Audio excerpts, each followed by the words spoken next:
Hey everyone, Pastor George here, and for today's Theolog, I had a mailbag question that had to do with selling your soul to the devil. And I can't read the question because it had people's names in it that don't want to be publicized, but what I will say about it is this concept of selling your soul to the devil, because it's something that comes up a lot in our culture, and like whether or not that's even a possible thing.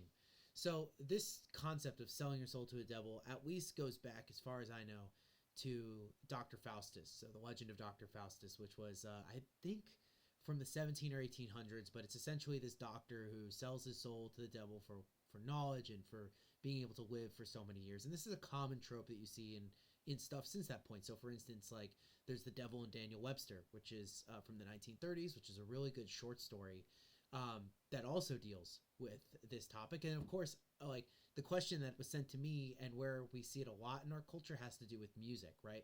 So someone wants to become a famous musician, so they sell their soul to the devil in order to become extremely talented at some instrument or whatever, and then they become very famous, of course, with the understanding that when they die, they're going to go to hell or something, right? You also see it in the Charlie Daniels band "Devil Went Down to Georgia," right? You have a very similar kind of story in that has to involve music. So it's a really common trope in our culture.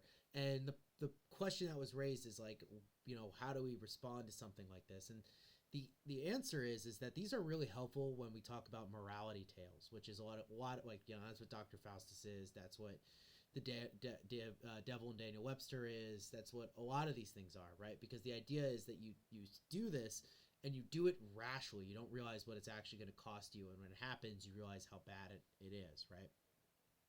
Um, I guess you can kind of this is not none of this is biblical, just to say, like, there's no concept of selling your soul to the devil.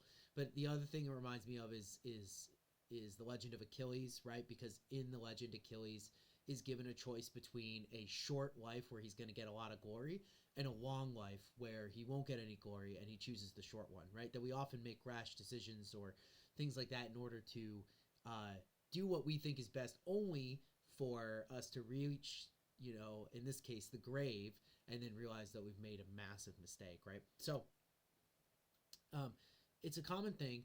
And again, I think the Christian answer to this is, as like a plot point or whatever, it's fine. I think is like, because what it's getting at is it's basically saying, that we'd prefer bad things without realizing what it's going to cost us. But the issue here is that that's not actually biblically possible, because your soul isn't yours to give away, believe it or not. uh, God is the one who has the power over souls, right? And where you will go when you die and things like that, right? This is why we're big on predestination, but also this concept that the devil doesn't have that type of power, right? There are things about the devil, right? This is what we know about him. I just have like a list of things here that is given to us, right? So um, in Jude and Daniel, it says that Satan has enough power to oppose the angels.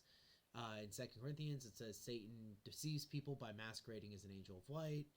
In Ephesians, it says that God has provided us with the means to defend ourselves against Satan. And I think one of the things that we've been going through a lot in the church, like just because of our Bible study, right, with the book of Job, we realize that like Satan only has power as long as God gives it to him, right? His power is limited by God's will, and I think that's a really important thing to remember. So I think what these stories do is they end up telling us we have this power and control, or Satan has this power and control, but that's not really the case, right? Satan is usually referred to as the god of this world, and what that means is not that he's literally a god, right? But that it's his way of doing things that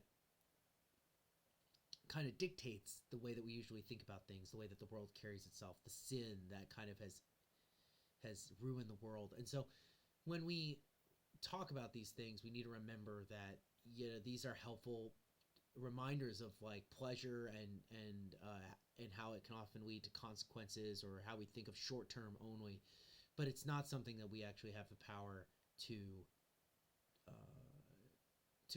to what am I trying to say here? It's not something we have the power to choose, basically.